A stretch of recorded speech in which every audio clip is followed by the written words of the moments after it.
Welcome back, bourbon enthusiasts, to Chasing the Unicorn, your quest for the perfect pour. I'm your host, John Schuster, and we are back with another episode in our Prologue series airing on December 11th, 2024. Last week, we dove into the mysteries of aging, exploring angel's share, warehouse conditions, and all those fascinating finishing techniques. We learned how the precious liquid transforms its time in the barrel, developing those complex flavors we all love. But there's more to the bourbon than just age. Today, we're going beyond the basics to explore two key factors that often puzzle newcomers: proof and age statements. What do those numbers really mean?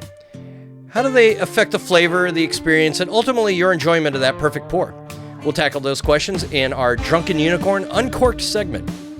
But first, we've got to get the exciting news from the bourbon world, community happenings, and of course, a delicious perfect pour to share. So grab your favorite glass, settle in, and let's get the chase started. It's time for Bourbon Buzz, your weekly dose of bourbon news and happenings. This week we've got your stories about new releases, industry challenges, and some exciting developments on the horizon. First up, let's talk about Four Roses.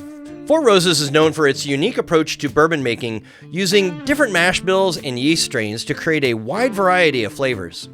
Well, guess what? They're adding even more to the mix. In 2025, they'll be releasing new single barrel bourbons featuring some exciting new recipes in their mash bill. They will be labeled as OESO, OBSF, and OESK. They plan to rotate these recipes yearly, so there's always going to be something new and exciting to discover.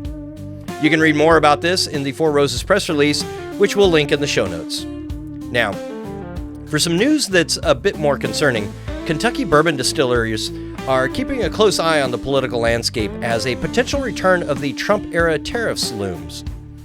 These tariffs on American whiskey exports could have a significant impact on international sales and the overall growth of the bourbon industry. We'll keep an eye on this and update you as developing situation and share any statements from the Kentucky Distillers Association. But let's move on to some more positive news. Booker's Bourbon has just released its latest batch, The Reserve, and it's already generating some buzz. Breaking Bourbon describes it as having a robust flavor with notes of dried cherries, dark chocolate, and oak.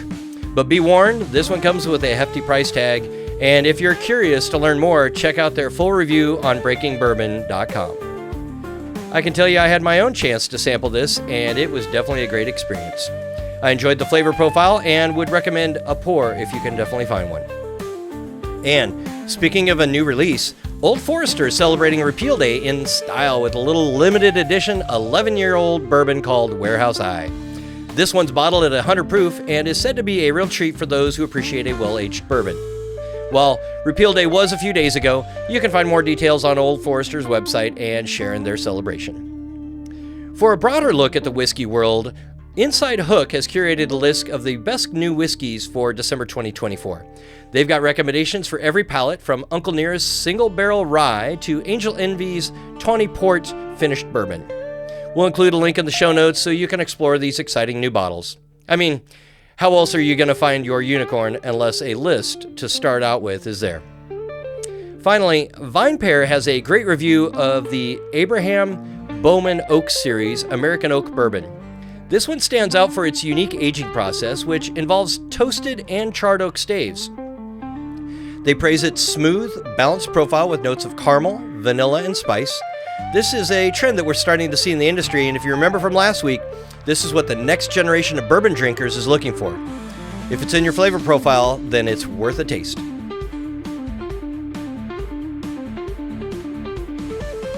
Now let's gather around the barrel and see what's happening in the bourbon community. First off, if you are a Pappy Van Winkle fan, listen up.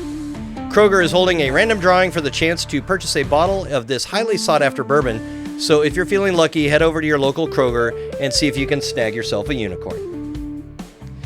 If you happen to be in New York City, be sure to check out the Maker's Mark Winter Wheat Wonderland. It's a pop-up shop where you can experience the brand, personalize gifts, and enjoy some holiday fun. Now, let's talk cocktails. Men's Journal recently raved about the versatility of Knob Creek Bourbon X Rye. I tell you, I had that thing again recently. I need to open up my bottle. It was definitely a tasty one. Especially in their old fashions. We'd love to hear from you. What's your go-to bourbon for cocktails? Share your favorites on our social media pages, and let's keep the conversation going. Now, congratulations are in order for St. Augustine Distillery out of Florida. They recently won the Distillery of the Year Award. This is a fantastic achievement, and we encourage you to check out their offerings if you haven't already. This is a great distillery, and one we try to visit every time we're in the area visiting my mother-in-law. They're doing some great things down there, and they even have started classes for their Stave and Thief Society. Speaking of checking out some things, there is a Stag Junior tasting event happening in March in Columbus, Ohio. That's March next year. If you're a fan of this allocated bourbon, then this is your chance to give it a try. Don't forget, March is just around the corner. Now, for a topic that's a bit more serious and has us raising some eyebrows here at Chasing the Unicorn, Whistlepig Whiskey, a Vermont distillery, is facing some heat over the storage practices in New York. Residents near their facility have raised concerns about something called whiskey fungus. This is a black mold that thrives on ethanol vapor released during the whiskey aging. This isn't just some harmless dust bunny. Whiskey fungus, significantly known as... You know what? I've already messed this up, and I'm just going to tell you, look in the show notes because I cannot explain that thing. Bottom line is, it is black, sooty mold that can coat surfaces like homes, cars, and even trees near the aging warehouses. While it's a nuisance and certainly can be unsightly, research hasn't shown any direct health risks to humans for this specific type of mold. You can read more about this on an Indiana State Department of Health website, which we found is a good reference. We'll have that in the show notes for you. Here's where it gets interesting, though. This mold actually has a historical connection of Prohibition. Back in the days of bathtub gin and hidden stills, authorities would sometimes use the presence of this black mold to track down bootleggers and illegal distilleries. It was like a tall tale sign that somebody was up to spirited shenanigans. And with that bad joke, we're going to go back to Whistlepig and talk about how the residents near the New York storage facility are reporting this whiskey fungus growing on their homes and property. And they're understandably concerned. Even if it's not a direct health threat, it raises some important questions. Some of those might be, what is the environmental impact? Is this mold harmful to the environment? Does it affect air quality or have any other ecological consequences? Property damage, can this mold cause damage to my home or other surfaces? And what is distillery's responsibility? What can they do to mitigate this effect of whiskey fungus on the surrounding community? Now, Whistlepig has been a tight-lipped about this situation, but we'll keep an eye on it and share any updates as we find them. This situation is a reminder that the pursuit of the perfect pour should never come at the expense of the environment or the well-being of our communities. It's a conversation we need to have as the bourbon industry continues to grow and evolve. So with that, we're going to move on to some more fun stuff. All right, it is time to roll up our sleeves and get a little nerdy with Drunken Unicorn today. We're tackling a topic that often confuses bourbon newcomers, and it is proof and age statements. Now, let's start with proof. In the US, it's simply twice the alcohol by volume. You may have heard of it as ABV. So, a bourbon bottled at 100 proof is 50% alcohol. Water is the rest. But what does that number really tell us? Well, proof affects the intensity of the bourbon's flavor and its mouthfeel. Higher proof bourbons tend to have a bolder, more concentrated flavor, while lower proof bourbons can be smoother and easier to drink. Now, let's move on to the age statement. An age statement tells us the youngest whiskey in the bottle, so a bourbon labeled as 10 years old means that every drop in that bottle has been aged for at least 10 years. But here's the thing, age does not always equal quality. While aging generally contributes to the bourbon's complexity and smoothness, there are many other factors at play, like the quality of the barrels, the warehouse conditions, and honestly, the distiller's skill. And it's not just bourbon where age plays a role. Our beloved American whiskey, rye, also goes through a fascinating transformation in the barrel. But here's where it gets interesting. Age can affect bourbon and rye differently. Bourbon, with its high corn content, tends to benefit from a longer aging period, usually about 4 years or more. That time in the barrel mellows out the spirit, brings out those lovely caramel, vanilla, and spicy notes. Younger bourbons can sometimes be a bit harsh, but there are some exceptions, of course. Some distilleries are masters at crafting flavorful young bourbons. Rye, on the other hand, with its spicier personality thanks to that high rye content, matures a bit faster. It can develop those peppery, fruity, and sometimes even herbal flavors in a short time, maybe 2 to 5 years. So a younger rye can still be quite delicious and complex. Now, I know what you're thinking. 4-year-old bourbon or a rye, which one's going to be better? And the truth is, there's no simple answer.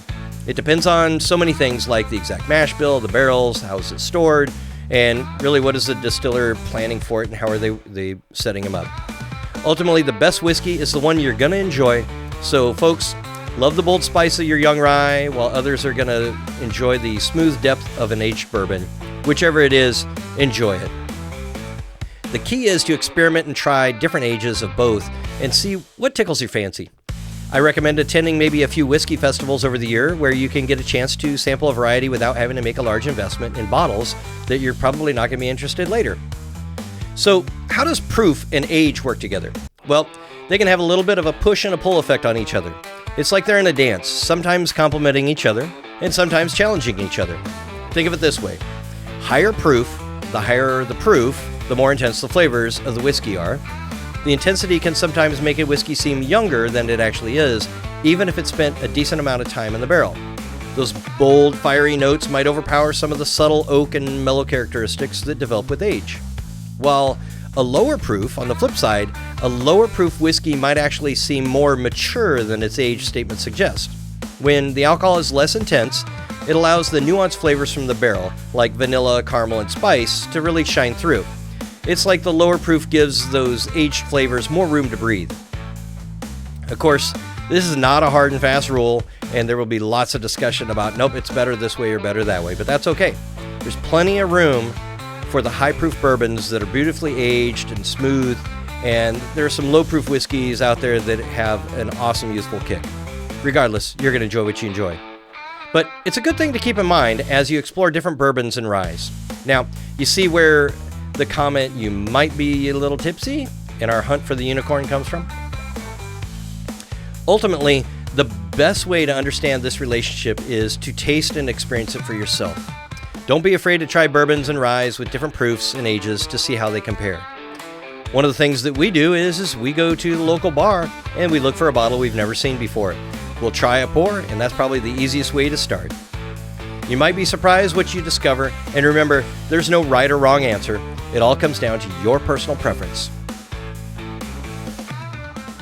Now, for the perfect pour.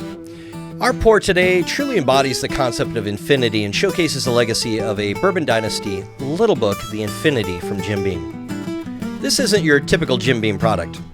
Little Book is an annual limited release series curated by Freddie No, the 8th generation Beam family distiller. Each edition is a unique blend, and the Infinity marks a special milestone. It's the first in a new line extension that celebrates the contributions of 3 generations of the No master distillers. This story goes way back, over 225 years in fact. The Beam family distillery roots trace back to the late 1700s when Jacob Beam started selling his corn whiskey.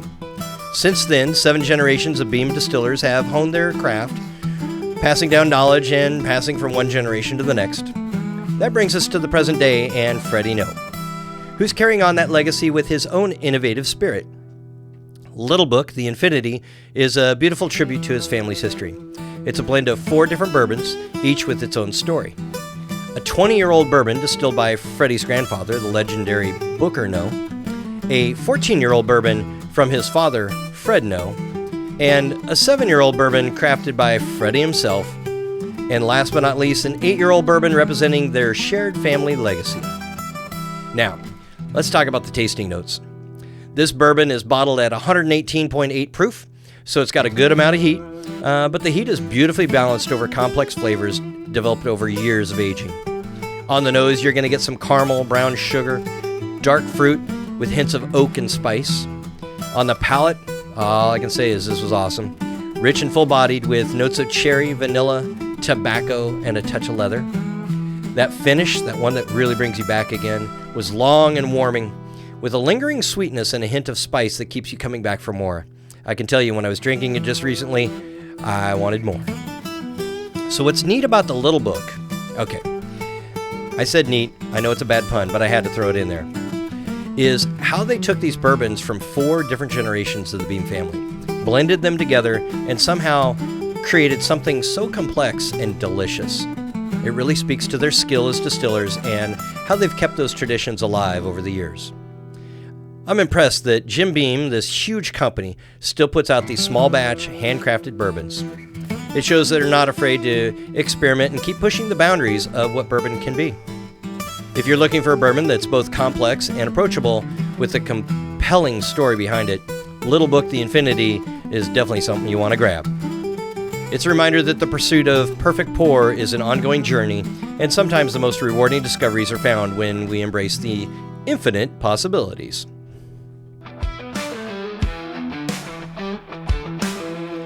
All right, bourbon lovers, it's last call. Raise a glass to the key takeaways from today's episode. We explored the latest news in Bourbon Buzz, caught up with the bourbon community around the barrel, and dove deep into the world of proof and age statements in Drunken Unicorn Uncorked. And of course, we savored the very tasty Little Book Infinity in our Perfect Pour segment. Here's a thought.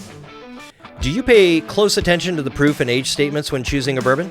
Or do you prefer to go in blind and let your taste buds be the judge? Share your thoughts on our social media pages and let's keep the conversation going. And speaking of taste buds, get ready for the next episode where we're going to refine your palate. Tasting Like a Pro, Developing Your Bourbon Palate is the title of that one.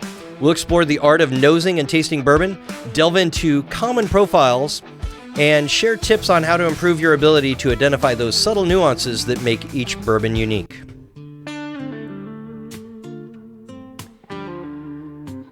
So that's a wrap for this week's episode of Chasing the Unicorn. I hope you enjoyed our exploration of bourbon proof and age statements, along with all the exciting news and happenings from around the bourbon world.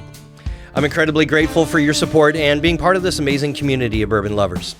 Don't forget to subscribe to our podcast, share it with your friends, and connect with us on social media. Just search for Chasing the Unicorn Podcast. You can find us on Spotify, iHeartRadio, YouTube, and Amazon Music. I gotta say that this has been a Drunken Unicorn production brought to you by folks who love chasing that perfect pour. Maybe we get a little tipsy along the way, but until next time, sip, savor, and enjoy. Cheers.